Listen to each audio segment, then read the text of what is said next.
Gammadi haadha dhiiraa kan Fayiisaa deesse fakkeenya haadha hundaati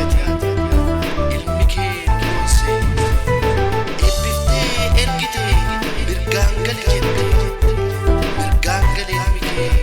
yoom waadaa kee nyaate mirgaan gali ilmi kee yoom waadaa kee nyaate nu sitti Boneraa gootaati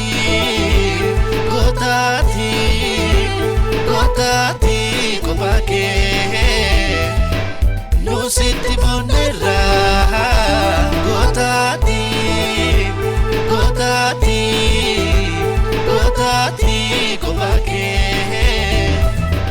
seenaa ati hojjette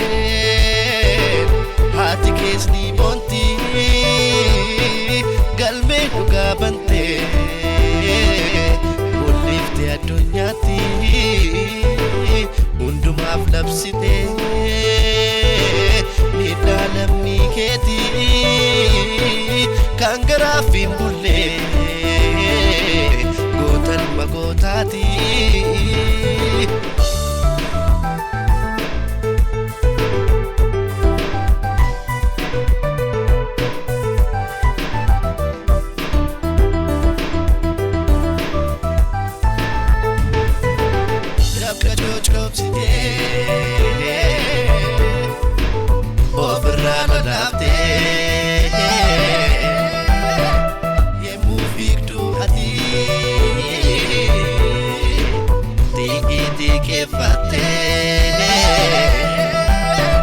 Keessi kee gammaduu fayyoo gaddaan guute keessi kee gammaduu fayyee gaddaan guute yoo xumurtee seentu harka kee ol kaaftee koofuu sobaa gattee lammiif qullaa taatee kan dhugaa lammiisaa irreejjitee fiigee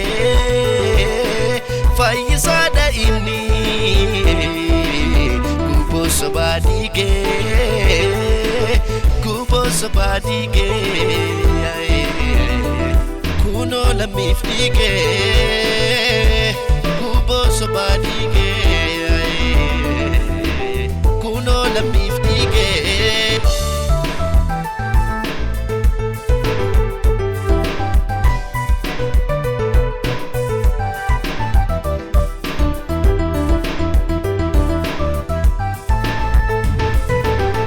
sitti Boneraa gootaati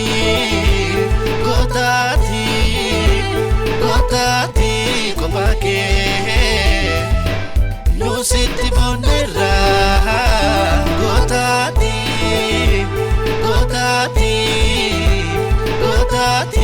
kopake adbii kecha miti garbummaa mo'atte du'a obbolaa kee addunyaaf dubbatte goota kumaatamaa kiite seenaa galmeessite rakkoo lammii keetii gochaan barreessite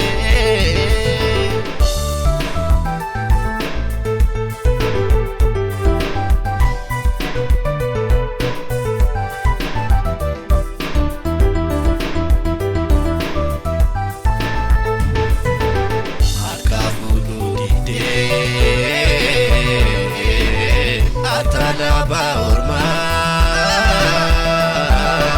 diga lammi koti dangana empalma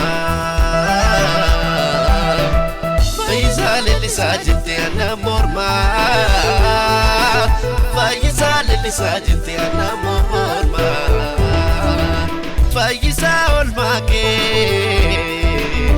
ani men danda'u gatiin dafka keetii bilisummaa ta'u waadaa siif galleerraa akkasiin dagannee makakees